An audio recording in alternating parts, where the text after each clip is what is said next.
just try to understand and answer the problem. So we have the focus here on.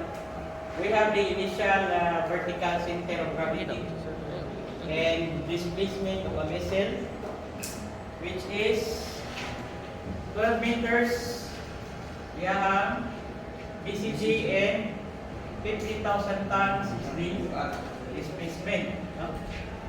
Now, we have a weight being discharged, which is 500 tons.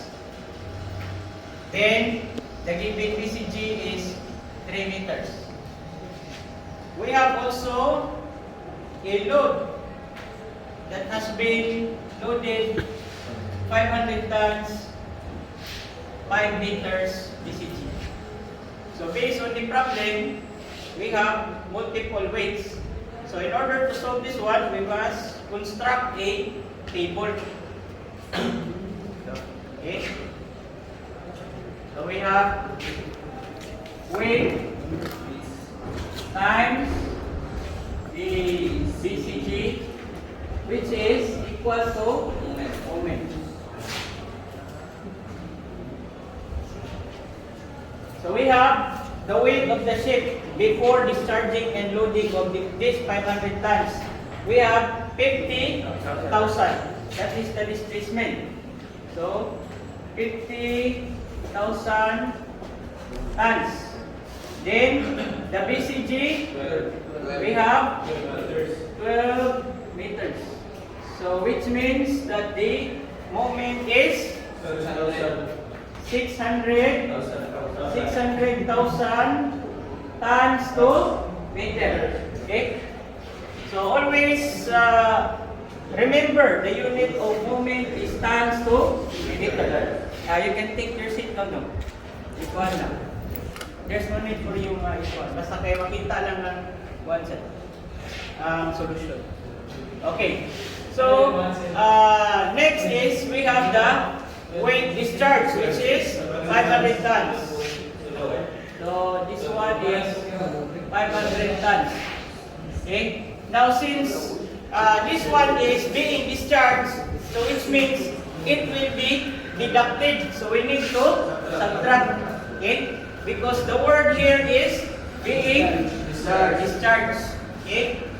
So 500 tons subtracted to the 50,000 tons, which is 49,500 tons. And then we should also subtract the value of the moment, which is the BCG is equal to 3 meters according to the problem. So multiply it by 500. So we have 1,500 tons to meter. Okay. So it needs also to be subtracted. Okay. So we have 598,500 tons to meter. And lastly, we have a weight being loaded. So when we say loaded, we should add. So we have 500 tons. So how much? 50. It becomes 50,000 again. And then we have the BCG of the loaded 500 tons, 5 meters, multiplied to 500. So how much? 2,500. Okay, 2,500 tons to meter. So again, it should be added. Okay?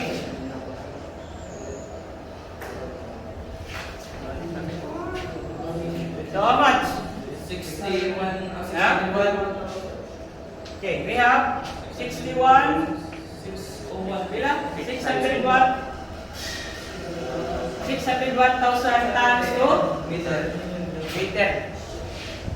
Okay, so after constructing the table, we will be using the formula U kg equals total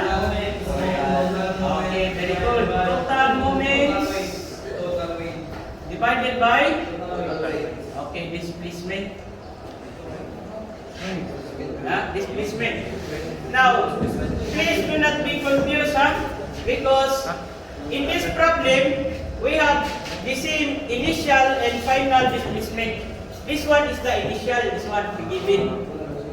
But in case that we will have a different displacement, then you should use the final displacement. Because this portion here, the weight is the displacement of the ship, or the total weight of the ship. Okay? Does it make sense? Of course, no? So that is the displacement. So, we have total moments, which is 1202. tons to meter divided by, okay, 50,000 Tons. tons. So what unit will be cancelled out? Tons. Okay, tons. So the new kg is how much? 12 point?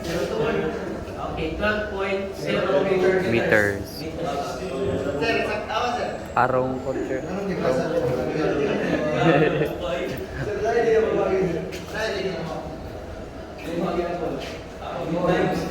Magic siguro na, no?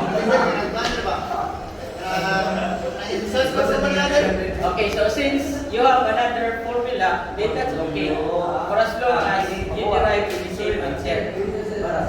But this technique, I am teaching you this because this is another knowledge for you. That is another knowledge. If you think that that one is much more easier, then use it. If you think that my or the formula or the style, no, that I am teaching you is more convenient, then use this. It depends. I'm not saying or